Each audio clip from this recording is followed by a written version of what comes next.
सद्गुरु श्री ब्रह्मचैतन्य महाराज गोंदवलेकर यांचं प्रवचन 20 मे.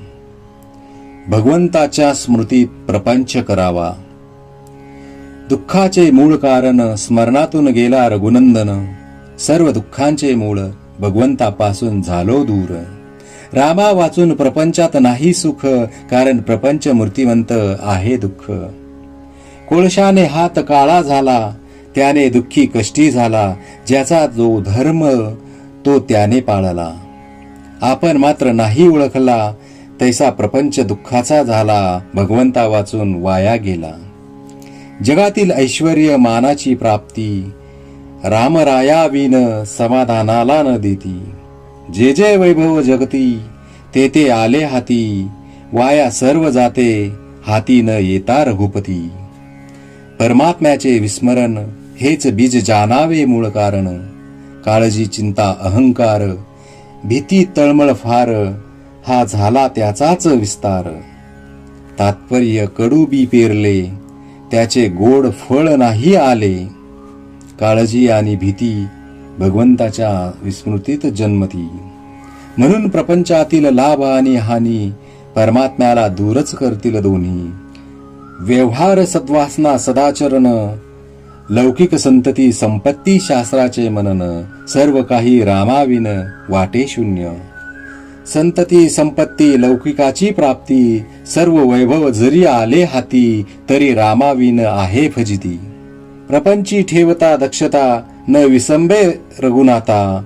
तोच प्रपंची सुखी जाना. प्रपंच करावा सर्वांनी जपून, पण रामाचे स्मरण राखून. सर्वस्वी व्हावे भगवंताचे, मी माझे सोडून साचे. भगवंताचे होऊन राहणे, याहून दुजे काही न करणे. मी करता नव्हे जाणून करी कर्म, त्याला बाधेना कलीचा मार्ग. दुष्ट अभिमानाला न पडावे बळी, त्याचा मालक होईल कली. कली जेथे शिरला, त्याने राम दूर केला. भगवंताचे स्मरण सांभाळून, कोणताही करावा व्यवसाय जपून. हेच प्रापंचिकास मुख्य साधन.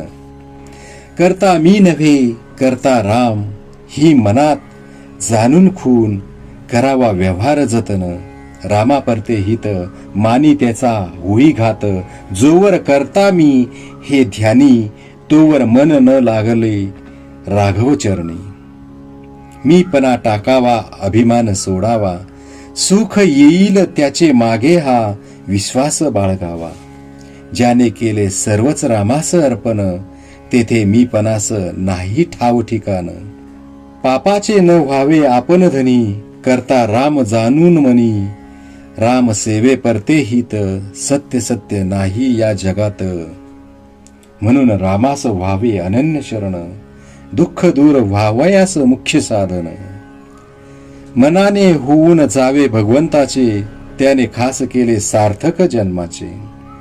म्हणून त्याचे भाग्य थोर जाना, ज्याने जोडला राम राना. ज्याने देह केला रामास अर्पण, धन्य धन्य त्याचे जीवन. अखंड असावे भगवंताचे स्मरण, तो दूर करील दुःखाचे कारण. श्रीराम जय राम, जय जय राम.